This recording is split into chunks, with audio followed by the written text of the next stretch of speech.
ونعوذ بالله من شرور أنفسنا ومن سيئات أعمالنا من يهده الله فلا مضل له ومن يضلل فلا هادي له وأشهد أن لا إله إلا الله وحده لا شريك له وأشهد أن محمدا عبده ورسوله يا أيها الذين آمنوا اتقوا الله حق تقاته ولا تموتن إلا وأنتم مسلمون يا أيها الذين آمنوا اتقوا الله وقولوا قولا سديدا يصلح لكم أعمالكم ويغفر لكم ذنوبكم ومن يطع الله ورسوله فقد فاز فوزا عظيما.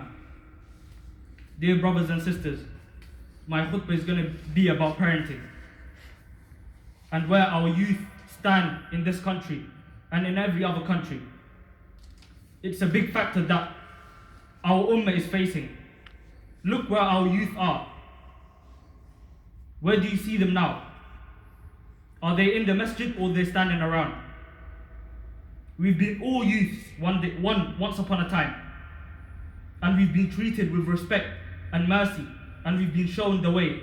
Allah subhanahu wa ta'ala helped us, I understand, but we've all put effort, and elders have been putting effort. So we have to take action for our youth and help them as a ummah. So what do you think we should be able to do? Do we watch them as where they are, where they stand, what they're doing? Not worshipping Allah? Not all of them, but some of them. The ones that need help. Do we feel sorry for them? Do we speak to them? Or do we fight them? Or do we go and give them da'wah and give them nasiha and show mercy to them so they can come towards the deen? The Prophet ﷺ used to say salam to the youth first. While Islam was new and all the Muslimin used to sacrifice what they had for the deen, what do you think we should be what do you think we should be doing now? When Islam has been described as hard to hold on, like holding a hot coal. What do you think we should be able to do? We should be going to them. Allah subhanahu wa ta'ala said in Surah Tahrim, ayah number 6, يَا أَيُّهَا الَّذِينَ آمَنُوا قُوا أَنفُسَكُمْ وَأَهْلِيكُمْ نَارًا. O you who believe, ward off yourselves and your families against a fire, whose fuel is men and stone, over which are appointed angels. All of us should be caring for each other as a family. Every man who is a Muslim should be caring for the youngest. He should be approaching them like their parents. You shouldn't be looking at them and swearing them or saying they're done. You should be going to them, approaching them, saying salam to them, bringing them to the masjid. All of us can see how many people are here. And if you go outside, you wouldn't be able to look anywhere and would not see a youth. Alhamdulillah, some of them, Allah granted hada on them. He's guided them. The rest is for us to be able to help them. And inshallah, with Allah's will, we would be able to do it if we try. There's a story of a king and his daughter. The king was a rich man, and he spoiled his daughter. And because she was so spoiled, he had servants as well. And one night, she was on her bed, and one of the servants was reading Quran. And he asked his daughter, come have dinner with us. But before he asked her, one of the servants was reciting Quran. She went to him and approached him and said, stop. And he said, he never responded. He continued reading and continued reading. And she understood the meaning of the Quran. And she refused to eat with her dad. She said, I would not eat good or fall asleep good until I know if my abode is from heaven. Look how the girl thought. She was spoiled, she was a youth, she was rich, she didn't suffer. Most of us over here are not as rich and as spoiled as she was. But from her point of view, we should be thinking it for more. Especially in a country where Muslim is a minority, and what's happening around the world, as everyone can see, we should be showing others that our religion is peace. We come and greet others with Assalamu alaikum, which means peace be upon you. We should be showing it with our actions as well. We should be approaching the youth, not only the youth, but any other person who's suffering or is misguided, even if you don't know them. It wouldn't be bad for you to go and say hello or help them if they need a hand. This would show our religion is peace. This would show Allah subhanahu wa ta'ala brought something nice. We should be copying the Prophet sallallahu alaihi wasallam. We should be making him our role model. We should not be looking and ignoring what's happening around the world and continuing. There's many sad things that happen that people close their eyes. There are children that are dying, people are not caring. There are youth that are getting killed every day for minor things, small things that should not be risked for a whole life. Everyone is responsible. As a ummah, we're all like a family. I know we have families which are more closer to us, but as a whole nation, we are one ummah, we are one family. And as men and women, we should be caring, and everyone should be responsible for what happens in this ummah. Whatever falls under him, a man is responsible for his own family like a shepherd. Is a hadith from the Prophet sallallahu alaihi wasallam.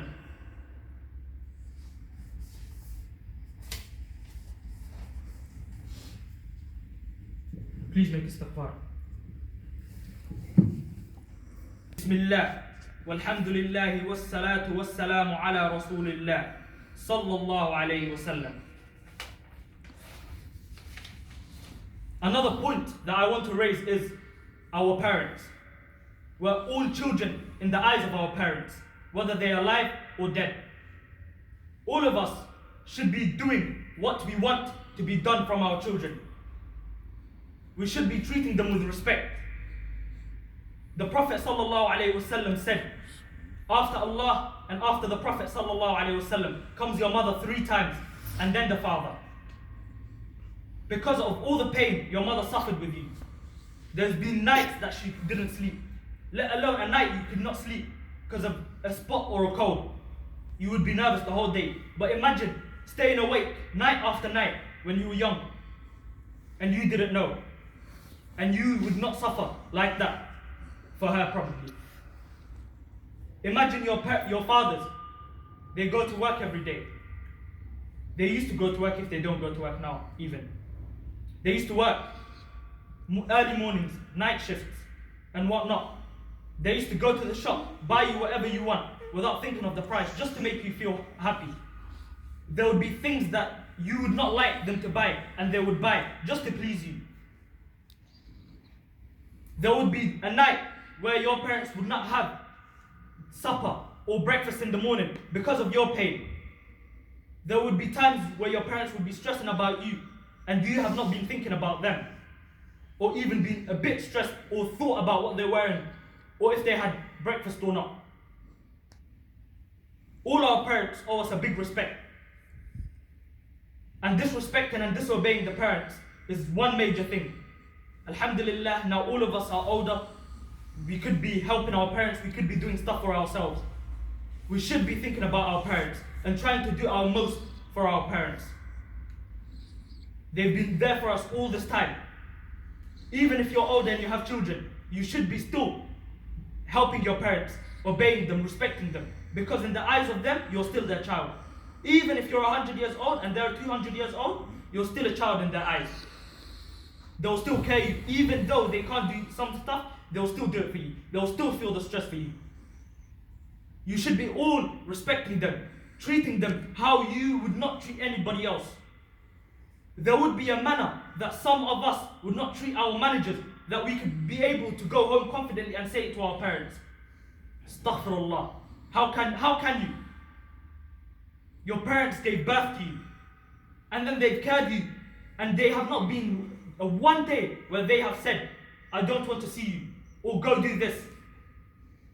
Even now, if we go to our parents, if you're not with them, they'll still cook for you, they'll still give you money, they'll still get you clothes, they'll do you what you would do for your children.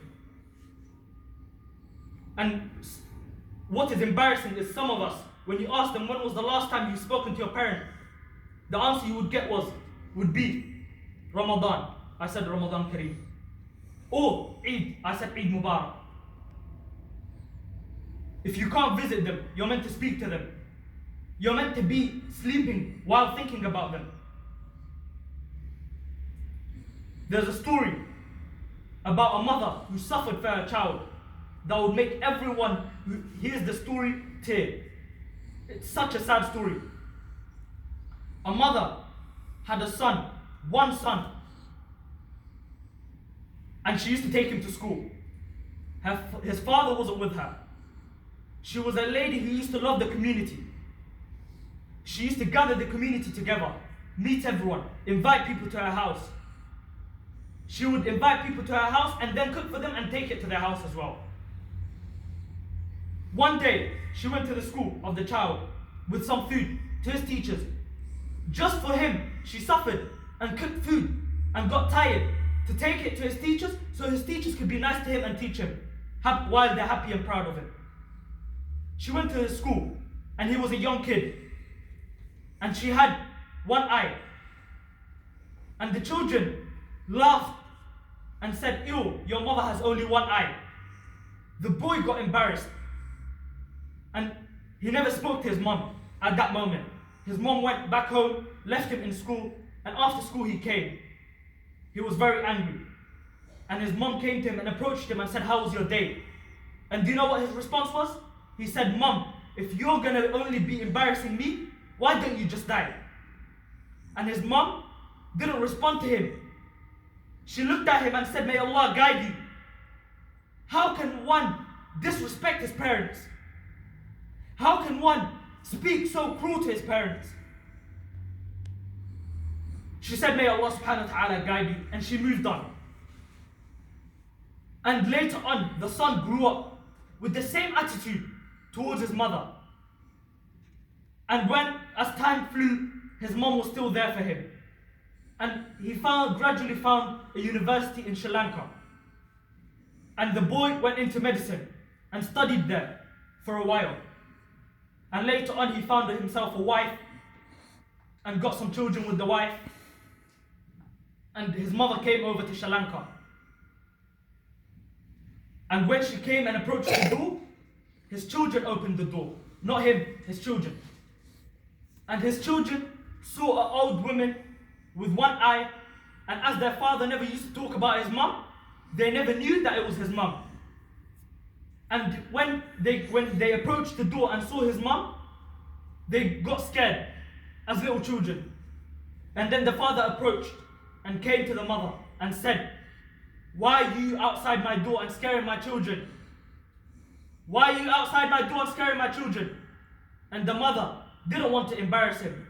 She was still caring for her son while he was still cruel to her. And you know what he said? What she said? She said, I am probably at the wrong address. I would leave, I apologize." And she went back. And the son was called by his friends back in the country that he left, where his mother was. And they said, "We are having a reunion. Come and join us." And he lied to his children and wife because he was so embarrassed. He said, "I'm going for a business meeting. I will be back." And he left and went to the reunion. And after he came back from the reunion, he saw a small gathering around a small cottage. And he came to the cottage.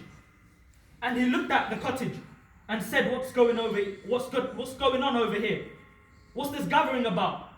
And they said, "An old lady who had one son passed away."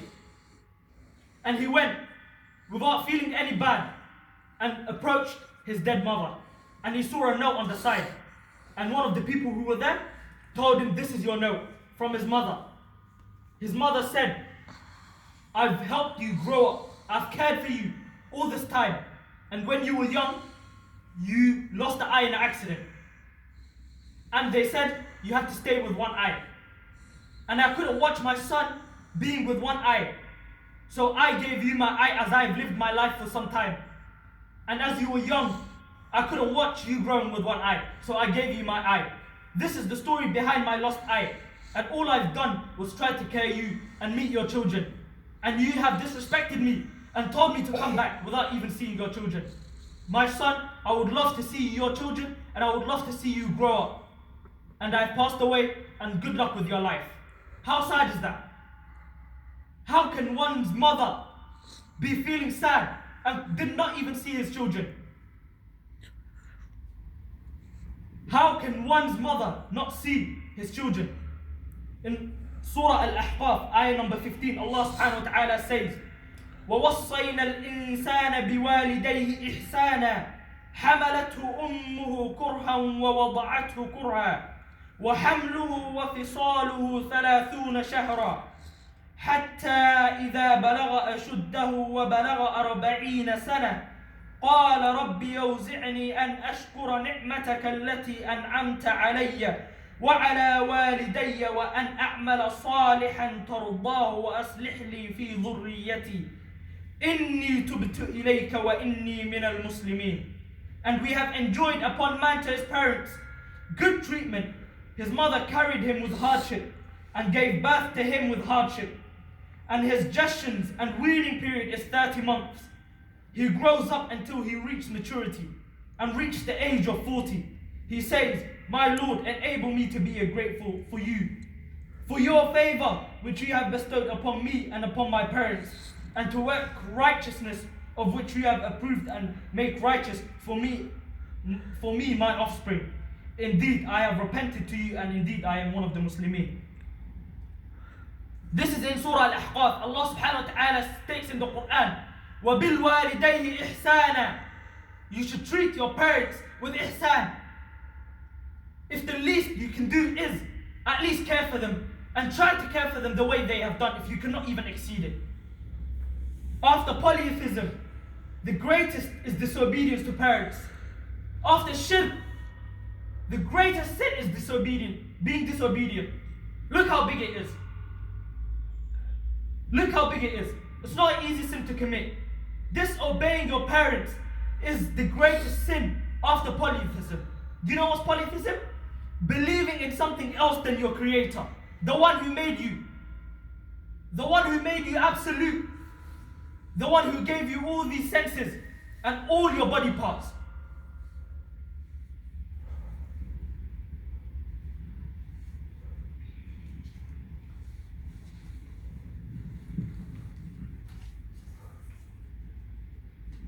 So the relationship between a parent and a child should be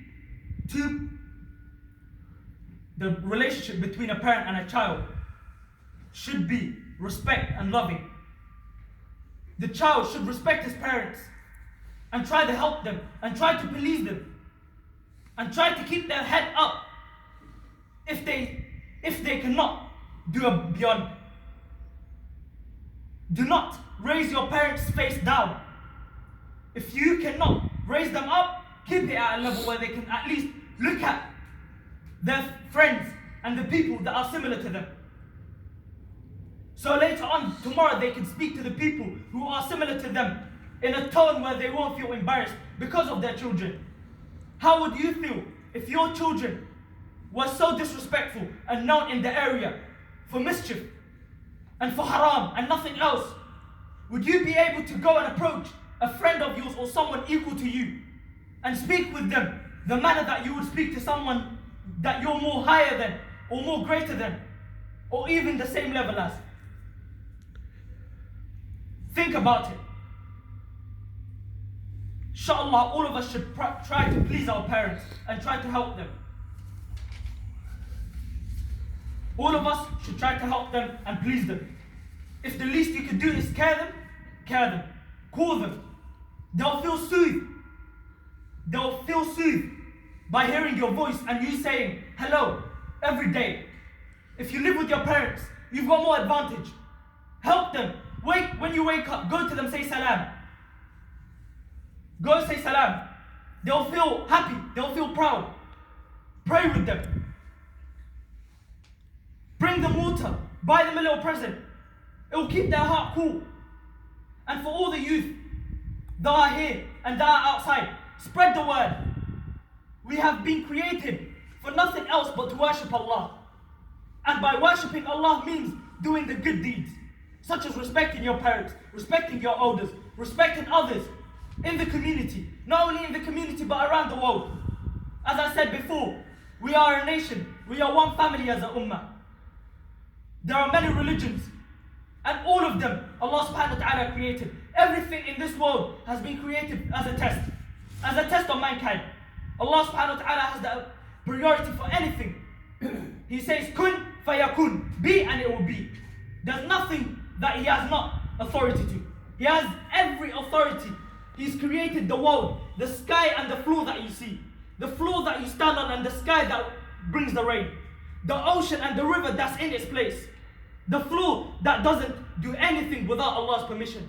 How can we, when we've been made beyond everything, disobey Allah and do not worship Him as we should be worshipping Him?